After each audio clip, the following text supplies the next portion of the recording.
Welcome to news special big breaking news స్వాగతం.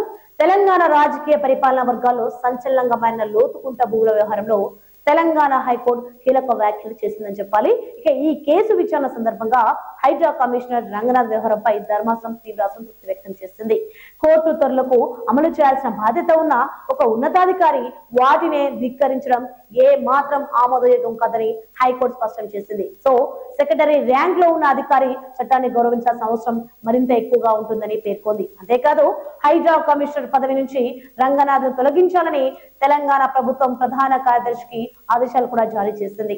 ఆయన స్థానంలో అర్హత కలిగిన అధికారిని నియమించాలని కూడా సూచించింది. ఇక ఈ కేసుకు సంబంధించి మొత్తం 63 కోర్టు ధిక్కరణ పిటిషన్లు దాఖలవడం పట్ల ధర్మాసనం తీవ్ర ఆగ్రహం వ్యక్తం చేసింది. అసలు ముఖ్యంగా లోతుకుంటలోని ప్రైవేట్ భూముల విషయంలో హైడ్రా జోక్యాన్ని కోర్టు తప్పుపట్టింది.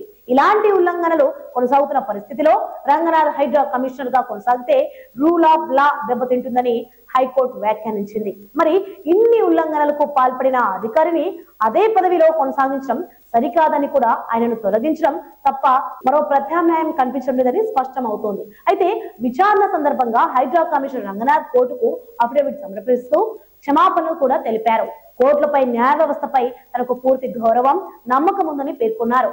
అదే సమయంలో లోతుకుంట సర్వే నెంబర్ 1-2 పరిధిలోని 40 ఎకరాల భూమిలోకి హైడ్రా బృందం ప్రవేశించలేదని కోర్టు కూడా వివరించారు. ఇక ఈ విషయంలో పిటిషనర్ చేసిన ఆరోపణలు వాస్తవం కాదని, అవి అసత్య ఆరోపణలేనని తన అఫిడవిట్ లో పేర్కొన్నారు. మొత్తంగా లోతుకుంట భూముల వివాదంలో తెలంగాణ హైకోర్టు చేసిన ఈ వ్యాఖ్యలు, ఇచ్చిన ఆదేశాలు రాష్ట్ర వ్యాప్తంగా చర్చనీయాంశంగా మారాయి. అయితే ఈ వ్యవహారంలో ప్రభుత్వం ఎలాంటి నిర్ణయం తీసుకుంటుంది, హైకోర్టు ఆదేశాలను ఎలా అమలు చేస్తుంది అన్నది ఇప్పుడు ఆసక్తికరంగా మారిందని చెప్పాలి.